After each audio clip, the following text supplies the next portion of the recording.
Hello students, today we will see law of multiple proportion and then Gay-Lussac's law for gaseous volume. In previous video lecture we have seen precision and accuracy. After that we have seen two laws, law of conservation of mass and law of definite proportion. Okay हे बघितले. आज आपण law of multiple proportion बघूयात. This law was put forth by scientist John Dalton. Okay, कुणी म्हणलं? Scientist John Dalton. तर या लॉचं statement काय बघत आपण. Wien two elements combine with one another and forms a two or more than two compounds, then the masses of a second element combined with fixed mass of a first element, the ratio of masses of second element is a simple whole number. Okay, हे statement आहे. तर या स्टेटमेंटचा meaning एक दोन example घेतल्यानंतर तुम्हाला चांगल्या पद्धतीने समजून येईल. ओके, काय म्हणतोय बघा, आणखी एकदा स्टेटमेंट सांगतोय. When two elements combine with one another and forms a two or more than to compound. जेव्हा दोन एलिमेंट आहेत, कोणतेही हायड्रोजन ऑक्सिजन असू द्या, ते एकमेकासोबत कंबाईन झाले आणि त्या दोनच एलिमेंट पासून दोन किंवा दोनपेक्षा जास्त कंपाऊंड फॉर्म केले. फॉर एक्झाम्पल, हायड्रोजन आणि ऑक्सिजन रिॲक्ट झाला, हायड्रोजन आणि ऑक्सिजन रिॲक्ट झाला आणि काय फॉर्म केलं? एक टाइमला H2O फॉर्म केलं आणि दुसऱ्या वेळेस काय फॉर्म केलं? H2O2 फॉर्म केलं. Okay, when two elements combine with one another and forms two or more than two compounds, then the masses of second element combined with fixed mass of first element, then the ratio of masses of second element is a simple whole number. Okay, हे statement आहे. आता या example वरनं तुम्हाला चांगल्या पद्धतीने समजून येईल. बघा, फॉर एक्झाम्पल, आता यामध्ये काय, these two elements hydrogen and oxygen combine with one another and form a two compounds, one time H2O and another time H2O2. Okay, first element hydrogen आहे, याचं मास किती आहे? इथं एका हायड्रोजन ॲटमचं 1 असतं. H2 आहे, दोन हायड्रोजन ॲटम आहेत म्हणून 2 ग्रॅम. इथं हाफ O2 म्हणजे एकच ऑक्सिजन आहे, एका ऑक्सिजनचा अटॉमिक मास किती असतं? 16 ग्रॅम. इथं H2O, दोन हायड्रोजन 2 आणि ऑक्सिजन 16 म्हणजे किती झालं? 18 मास झालं. इथे H2 हायड्रोजन 2 ग्रॅम, इथं O2 आहे, एका ऑक्सिजनचा अटॉमिक मास 16, दोन असल्यामुळे 32. H2O2चं किती होतं? 2 + 32 34 ग्रॅम. आता बघा, masses of another element combined with fixed mass of first element, त्याचा मास फिक्स आहे, fixed mass of first element, then the ratio of masses of another element is a simple whole number. यांचा ratio काय आहे? 16 as a 32 means 1:2. Ratio of masses of second element is a simple whole number. Okay, हा तुमचा आहे law of multiple proportion. Okay, येते लक्षात. आणखीन एक एक्झाम्पल घेऊन आपण समजून घेऊया.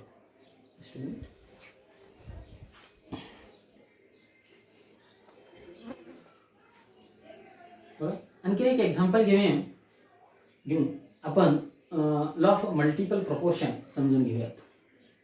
Wien nitrogen and oxygen, these two elements combine with one another, forms nitrogen oxide as well as nitrogen dioxide. Okay, दोन एलिमेंट आहेत, nitrogen and oxygen, combine with one another and forms two or more than two compounds. Okay, दोन compound form करतायत. कोणते कोणते? Nitrogen oxide आहे, nitrogen dioxide. त्यानंतर काय होतं आपण बोलूयात.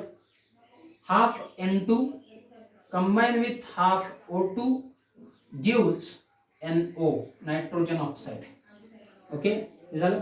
दुसरी reaction, half N2 combine with O2 forms NO2, nitrogen dioxide. Okay, बघा, लॉ ऑफ मल्टिपल प्रपोर्शन चं स्टेटमेंट तुम्हाला इथे क्लिअर होईल एक्झाम्पल वरना. मागचे आपण झाले इथे. वेन टू एलिमेंट्स, दोन आहेत कोणते?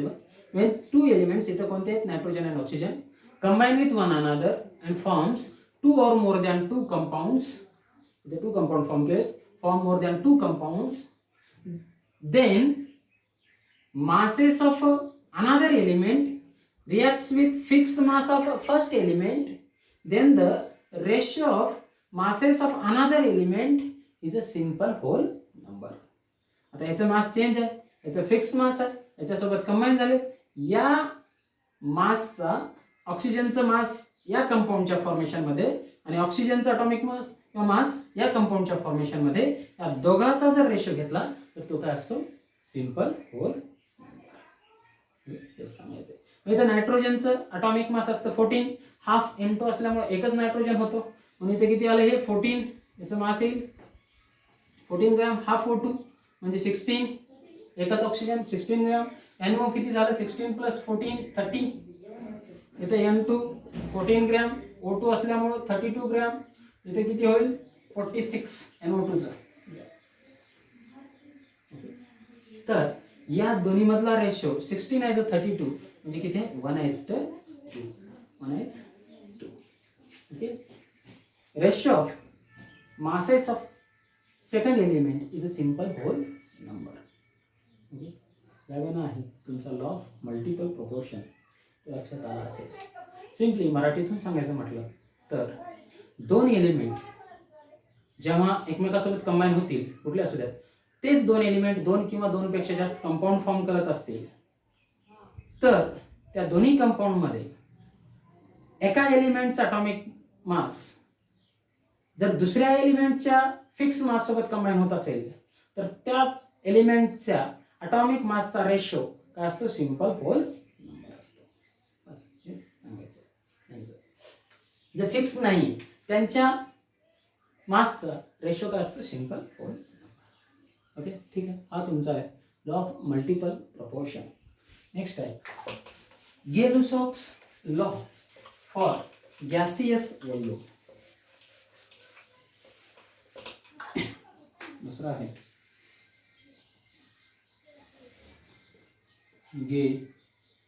गेलुसॉक्स law for gaseous volume. Gay-Lussac's law for gaseous volume. This law was put forth by scientist Gay-Lussac. Scientist Gay-Lussac studied the chemical reaction of different gases. Studied the chemical reaction of different gases. A reaction between gases and production of gases. And he studied the relation between volume of reacting gases. Right? Volume of reacting gases. He found that the volume of that reacting gases or produced gas, the ratio of that volume is a simple whole number. Okay, बघा. It's a statement that at the same condition of temperature and pressure, the gases reacted और produce, जे दोन gas react होत आहेत किंवा ते produce झालेले आहेत त्या गॅसपासून, the gases reacted or produced, the volume of these gases, the ratio of volume of these gases is a simple whole number. Ratio of volume of these gases simple whole number. आता for example nitrogen gas N2 gas reacts with hydrogen gas and forms the ammonia gas. Nitrogen react with hydrogen, forms the ammonia. Okay, 100 ml of nitrogen react with 300 ml of hydrogen and produce a 200 ml of ammonia. आता काय गेलोसॉक्स statement काय, the gases reacted or produced, the volume of these gases, the ratio of the volume of these gases is a simple whole number. या गॅसेसचे जे react झाले किंवा produce झाले त्यांच्या व्हॉल्यूमचा ratio बघितला तर काय होतं, simple whole number at same temperature and pressure. आता हे गॅसेस रिॲक्ट झाले, याचं व्हॉल्यूम 100 ml आहे, याचं 300 आहे, यांचा रेशो किती आहे 1:3. याचं जर बघितलं तर Ratio of volume of these gases is a simple whole number. हेच त्याला सांगायचं. ओके, आलं लक्षात? ओके, दुसरा एक एक्झाम्पल बघूयात आपण.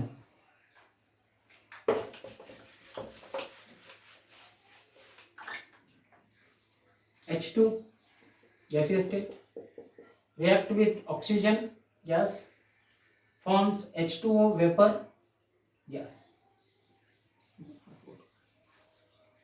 100 ml hydrogen gas react with 50 ml oxygen gas and produce 100 ml water vapors in gaseous state.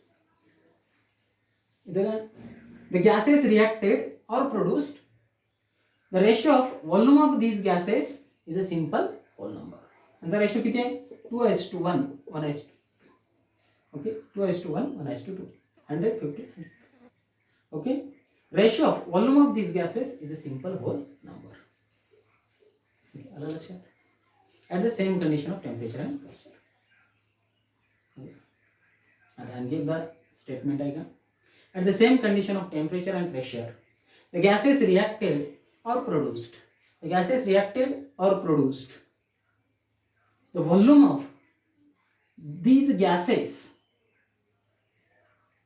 the ratio of volume of these gases is a simple whole number. Okay, त्यावेळेस statement आहे हा तुमचा gill-socks law for gaseous volume. Okay, त्यानंतर next point बघूयात आपण, molecular मास और molar mass.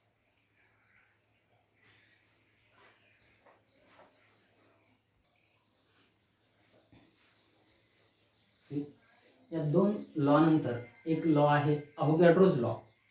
तो law आपण मोल कन्सेप्ट म्हणून एक पॉईंट आहे त्याच्यानंतर घेऊयात. ओके, तो चांगला समजतो. त्यानंतर डॉल्टन थेरी वगैरे आहे, पण हा पॉईंट महत्त्वाचा आहे. बऱ्याच वेळा मध्ये तुम्हाला लागतंय, जसं की O2चं मॉलिक्युलर मास काढायचं असेल. मॉलिक्युलचं मास म्हणजे मॉलिक्युलर मास. ओके, कुठल्याही याचं मध्येच आपण लॉ ऑफ कॉन्झर्वेशन ऑफ मासमध्ये मिथेनचं मॉलिक्युलर मास काढलं, ऑक्सिजनचं काढलं, CO2चं काढलं, तर ते मॉलिक्युलर मास कसं काढायचं आणि मॉलिक्युलर मास म्हणजे काय त्या अगोदर घेतो, मग नंतर तुम्हाला पुढचे पॉईंट आपण घेऊयात.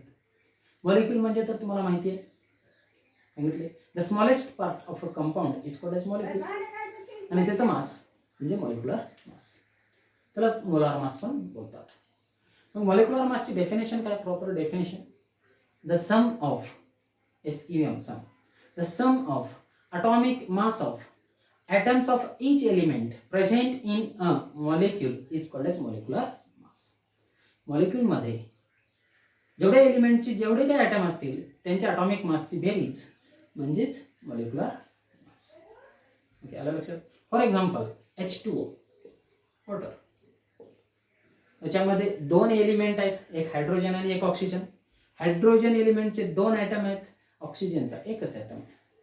त्या सर्वांच्या ॲटॉमिक मासची बेरीज म्हणजेच मॉलिक्युलर मास. मॉलिक्युल त्याचे मास. आता H2 हायड्रोजनचा ॲटॉमिक मास 1 आहे. नंबर ऑफ हायड्रोजन किती आहेत, 2 × 1 प्लस दुसरा एलिमेंट कोणता, ऑक्सिजन, त्याचा ॲटॉमिक मास किती आहे 16, आणि त्याचं नंबर ऑफ ऑक्सिजन ॲटम 1 आहे.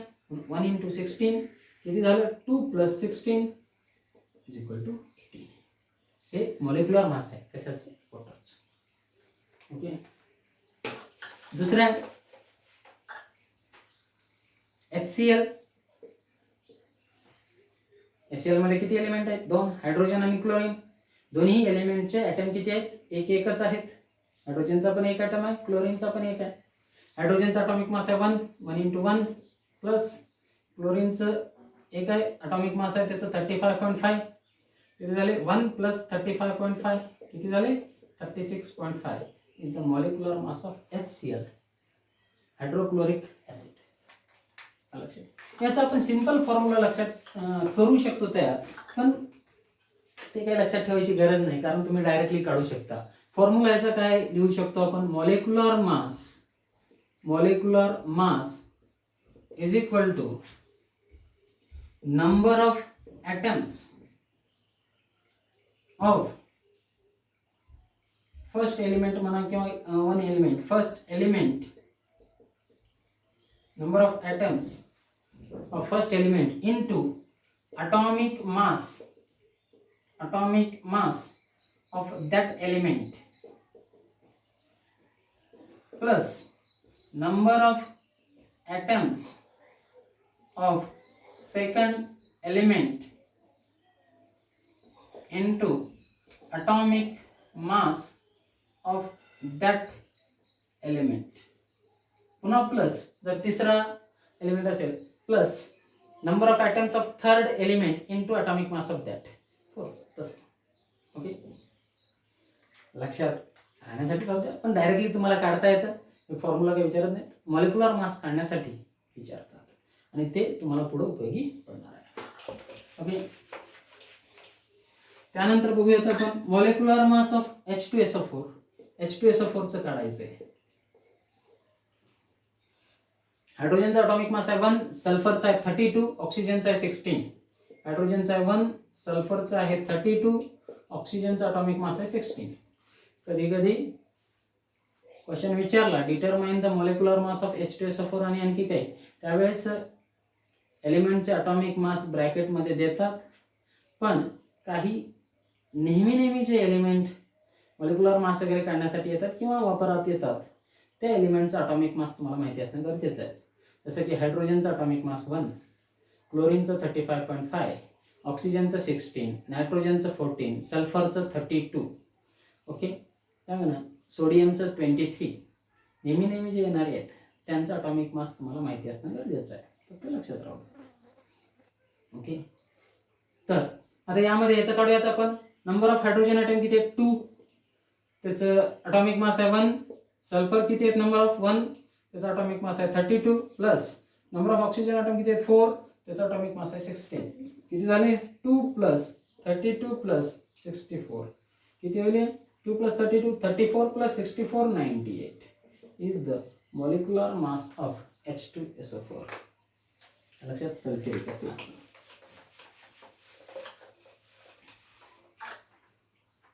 दुसरं करूयात आपण C6H12O6. ओके. याचं मॉलिक्युलर मास कसं येणार?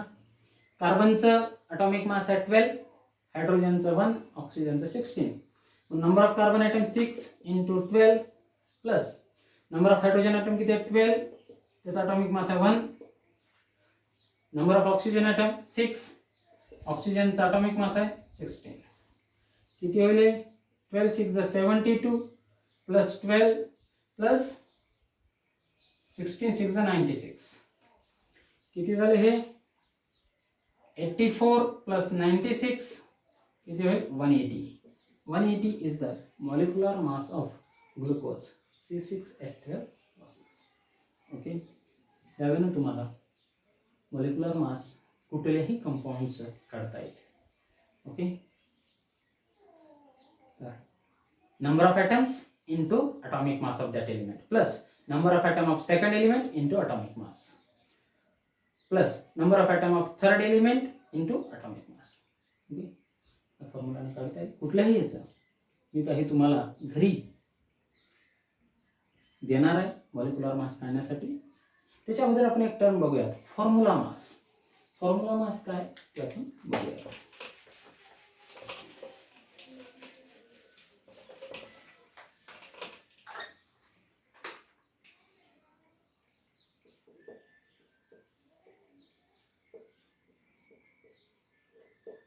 This term is similar to molecular mass, but this term is used only for ionic compounds.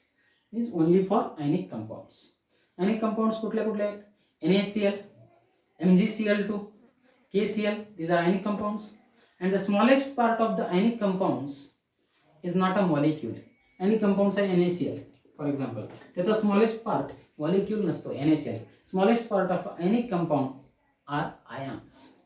That's the ion. Ion काय याचे smallest part याचा काय असतो Na plus Cl minus. And each Na plus ion is surrounded by 6 Cl minus ion, and each Cl minus ion is surrounded by 6 Na plus ion. तिथे काय येत नाही. But formula of sodium chloride कंपाऊंडचा formula काय NaCl आणि त्याचा mass काय असतं formula mass. Okay, formula mass is term similar to molecular mass but used only for the ionic compounds.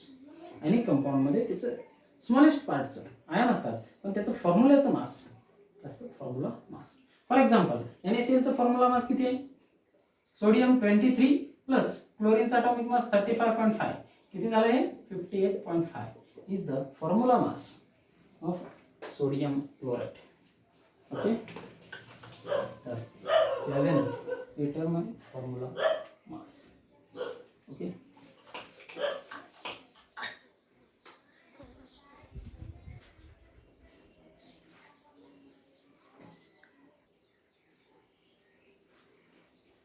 बघा हा क्वेश्चन आहे, तुम्हाला घरी करायचं आहे होमवर्कसाठी, याचा आन्सर मला शेअर करायचं आहे.